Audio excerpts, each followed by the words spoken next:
So I know that bye weeks at this time of the season can be very beneficial, and I think in a lot of ways to our team it was very beneficial. I think we got lots of guys that were banged up a little bit, some rest and limited reps so that they could heal up. And of course, we won't know how well that happens until we see how they respond this week.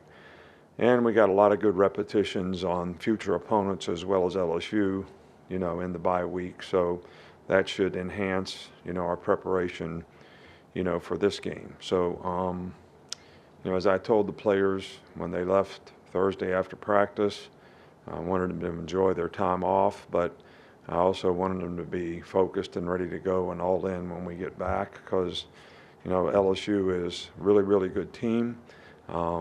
They're probably one of the best teams in the country right now. I know they are the best team in the country on offense. We're going to need an excellent attention to detail, focus, good technical preparation in the game so that, everybody plays responsibility football, whether it's offense, defense, or special teams.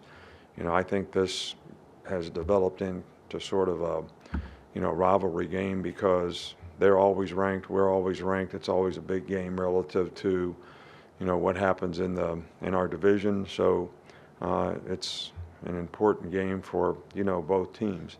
I think Brian Kelly has done a phenomenal job, bringing this team along, the improvement that they made, the kind of team they had a year ago, as well as, even a better team that they have, this year in terms of what they've been able to accomplish and what they've been able to do. And I think it starts with their offense. They're the #1 offensive team in the country. And, it starts with the quarterback, Jaden Daniels. I mean, this guy's a phenomenal player. He's a dual threat player. He's a great passer. He makes lots of plays with his feet. He's fast. Not only can scramble to run, but can scramble to throw. They've got a really good running back in Logan Diggs. They got a good tight end in Mason Taylor. Neighbors and Brian Thomas are really, really good receivers, but they have also other good skill guys to go with them. Their offensive line is big and physical, and they're able to create great balance on offense. So it's going to be very challenging for us to be able to, play the kind of disciplined football that you need to be able to play and not make mistakes, tackle well in the game, and be physical and try to win on the line of scrimmage, which is going to be challenging. Defensively, they are good players. They're a good front seven. They're big. They're physical. And, they play well together, as a team. I think that,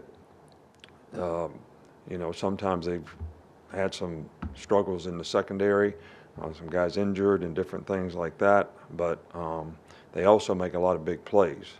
They can rush. They affect the quarterback.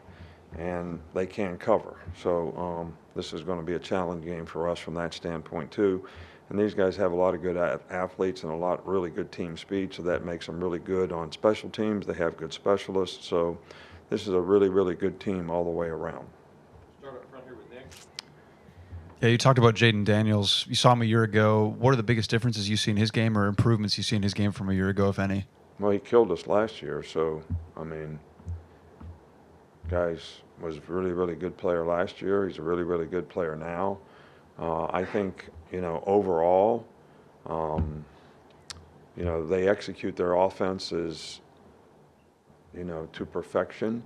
And it starts with him because he makes the right reads relative to runs and passes and, zone option plays and pass down plays. He's very good at reading coverages, makes really quick decisions.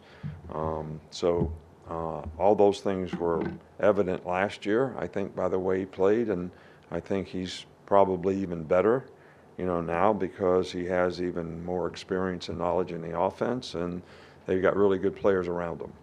Go to Austin in the middle.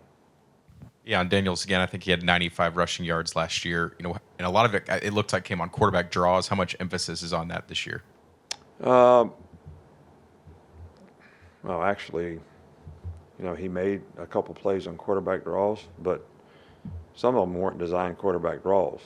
2 of his long runs in the game in critical situations, came on bust up front in terms of gap control, and he just saw it and took off running.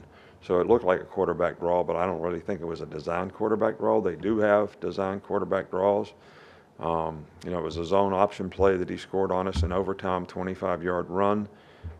Another mistake that we made in run support and adjusting the motion. So those are the kind of things that you cannot afford to make those kind of mistakes, all right, when you're playing against a quarterback like this who basically, you know, is a great passer, but also have triple option type plays in their running game to get him on the perimeter. And so athletic, you got to have the right guys trying to get him on the ground.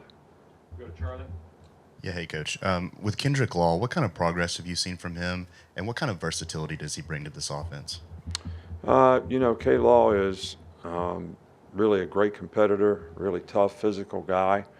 He is a little different than some of our other receivers, so he does have, you know, a role to play and does a really good job of that. He's a great special teams player, really good team guy, hard worker.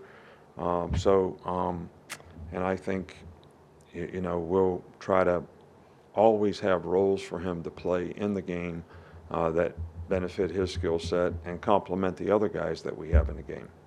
The middle with Matt. What has adding Logan Diggs done for their offense this season?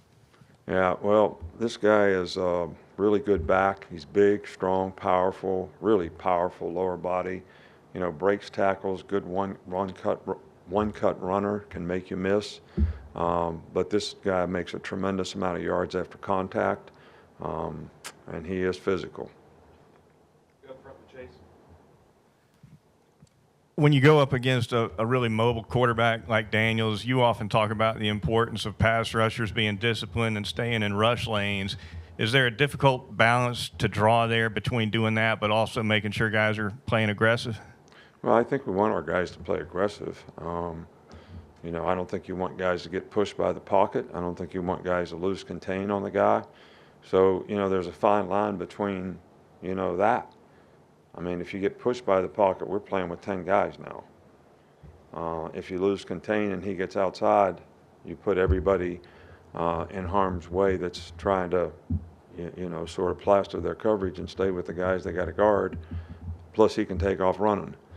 So I guess there's a fine line between that. We've never ever told guys to rush in their pass lanes, but be cautious.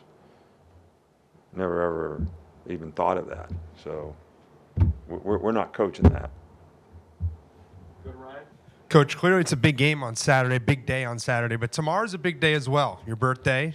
Do you want anything for your birthday? What are you doing? Anything different? You're just locked into the game. No, I mean, it's game's the most important thing. That would be an outstanding birthday present if we could play well in this game. And so that's what I'm focused on, and that's what, you know, we're really, you know, trying to do.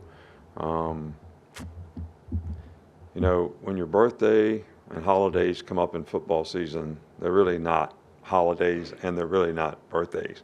You get older, but you don't really celebrate much. We'll go to Tony on the far left. I've got kind of two. What have you seen from your own coverage unit? And then what are the challenges of facing LSU's deep passing game, and how do you guys think you combat to that?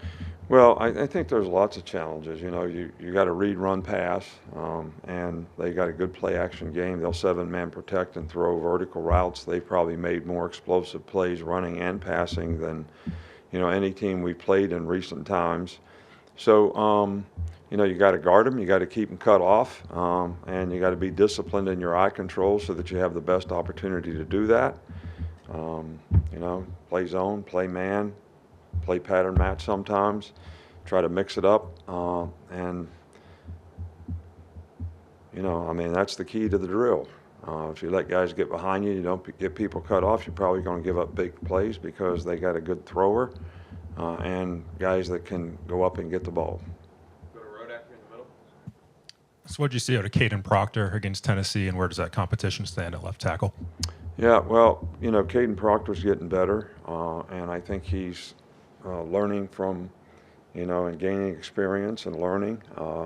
What we want him to do is, you know, not worry so much about making a mistake that he's not playing aggressively and that's what we've been working on with him. And, I think he's getting better and he's getting more confident. And I thought he played, fairly well. He had a play or two that I'm sure he'd tell you, and I'd tell you, and his coach would tell you that, we didn't execute exactly correctly. But those plays are getting fewer and fewer, and the good plays are getting greater and greater. Two more. Start with Katie. You talked about this a little bit in your opening, but what is it about this game and these two programs that's created such good matchups really since you've been here at Alabama?